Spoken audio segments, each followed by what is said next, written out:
La démarche de recrutement d'une personne handicapée reprend les étapes clés d'un recrutement classique.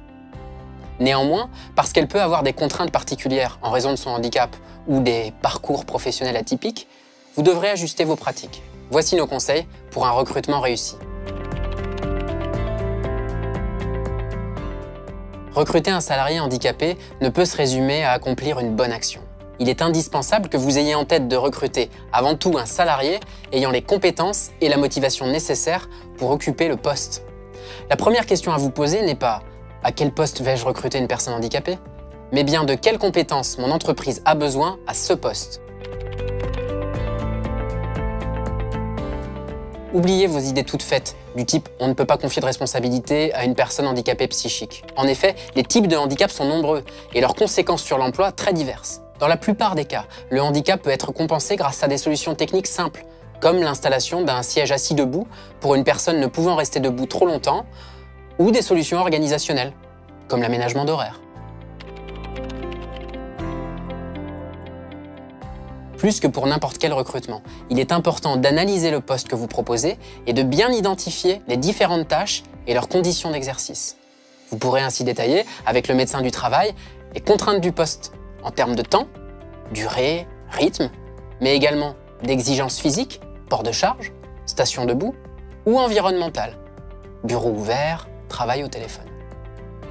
Cette étape préalable vous permettra de rédiger une offre d'emploi suffisamment précise et d'aborder, lors de l'entretien avec le candidat, la question de la compatibilité du poste avec le handicap et les moyens nécessaires à la compensation. Une grande partie des candidats handicapés que vous allez rencontrer sont engagés dans des parcours de reconversion professionnelle, suite à un accident ou une maladie. S'ils n'ont pas toujours de diplôme ou une expérience dans la fonction, vous aurez tout intérêt à évaluer leur motivation et à apprécier les compétences acquises dans d'autres fonctions et d'autres domaines.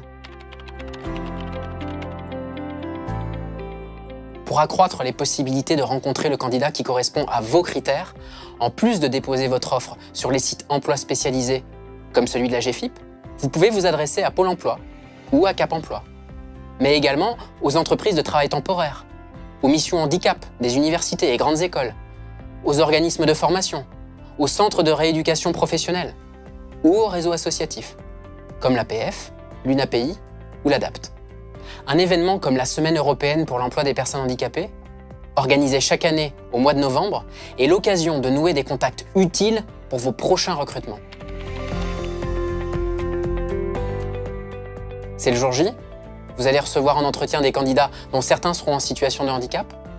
En amont du rendez-vous, vous pouvez leur proposer de faire connaître leurs éventuels besoins spécifiques. Place de parking, interprète de communication, etc. Comme avec n'importe quel candidat, l'appréciation des compétences et de la motivation est le sujet central de l'entretien. Le handicap ? Mais vous n'êtes pas médecin du travail et vous ne pourrez donc poser aucune question directe aux candidats concernant leur état de santé. En revanche, évoquer les conditions d'exercice du métier vous permettra de parler des conséquences possibles du handicap sur le poste et les moyens d'organiser leur prise en compte.